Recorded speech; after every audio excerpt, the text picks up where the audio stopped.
మనం న్యాచురల్గా మసాలాలు ప్రిపేర్ చేసుకోవడానికే చూడాలండి ఎప్పుడైనా కూడాను. అందుకనే ఎప్పుడు ఆల్మోస్ట్ ఇది రెగ్యులర్గా తింటున్న వంట కదా. ఇప్పుడు చింతపండు పులుసు, పసుపు అయితే నేను ఇంతకు ముందే నీళ్ళు వేసుకుని నానబెట్టుకున్నది. ఇప్పుడు నేనైతే కారం వేగిపోయాక ఇలాగ వేసేసుకుంటున్నానండి. చింతపండు అయితే దీనికి బాగా తక్కువే సరిపోతుంది. మనం ఇంత పెసరు ఉసిరికాయ అంత తీసుకున్నా సరిపోతుంది. ఒక పెద్ద ఉసిరికాయ ఉంటుంది కదా, అంత తీసుకున్నా సరిపోతుంది. ఎందుకంటే చెన్నై సాంబార్ అంటే చింతపండు ఎక్కువ అవసరం ఉండదండి.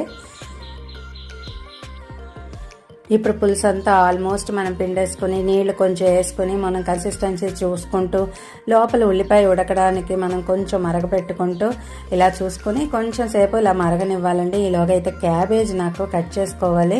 ఎందుకంటే దీనికి ఏపుడు చేద్దాం అనుకుంటున్నాను, ఫ్రై చేద్దాం అనుకుంటున్నాను.